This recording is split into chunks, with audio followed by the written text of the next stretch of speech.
Welcome to this tutorial on how to attend and participate in the 2020 PIPSC AGM. We recommend using a computer with a stable internet access to get into both platforms used for the event.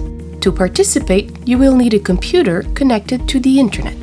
To join the meeting, please open the email invitation from Lumi Canada inviting you to the AGM. This email contains the link to access the Lumi platform and also your username and password. Click on the meeting link.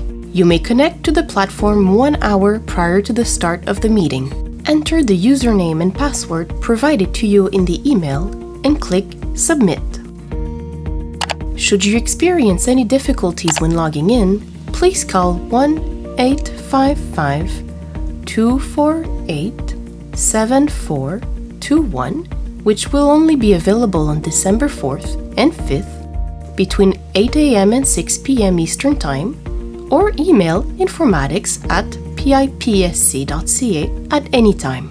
Once you have logged in, you will be on the information page of the Lumi platform.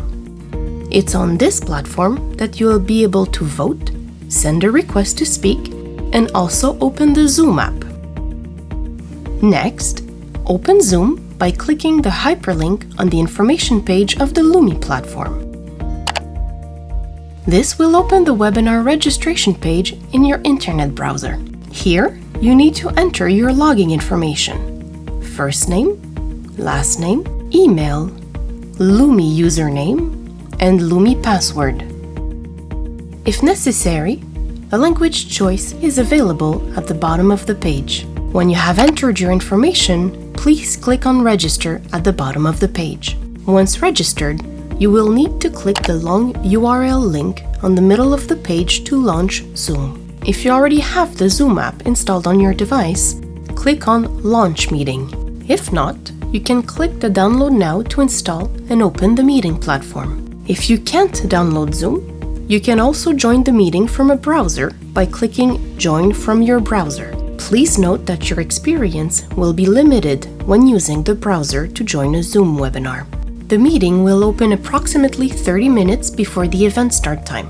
If you connect prior to this time, you may have to wait for the Zoom meeting to open. If Zoom is active, you will be logged in immediately. Here's the Zoom app on a computer. It's important to join with computer audio to be able to hear the meeting. You will also notice the raise hand function.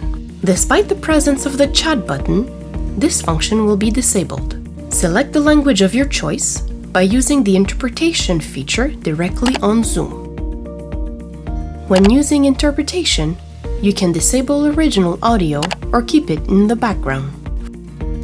For those using a computer to access the meeting, it's recommended to resize the two platforms, Lumi and Zoom, next to each other on one screen. To send the request to speak, type your keyword at the bottom of the messaging tab on the Lumi platform and click Send. A message will confirm that your request has been received. You can then raise your hand in Zoom to help us locate you. When you raise your hand on Zoom, it becomes blue and you are in the speakers list. When you are allowed to talk, you will be able to activate your microphone in the bottom left corner of the Zoom screen. If needed, we will send you a pop-up asking you to accept to unmute your microphone. If you experience issues with audio input or output, you can select the microphone or speakers by accessing the audio settings on the bottom left of the Zoom screen. When a vote is needed, the text of the motion and voting choices will appear on the screen on Lumi. You can simply click on the selection of your choice. You can change your vote as long as the vote is open. A message will confirm that your vote is received and will be recorded at the closing of the vote. You can cancel your vote by clicking on Cancel at the bottom of the page. Voting results will appear on the screen right after the closing of the vote. If you experience problems with Zoom or Lumi, please refer to the participant guide for additional information or call PIPSC support at 1-855-248-7421.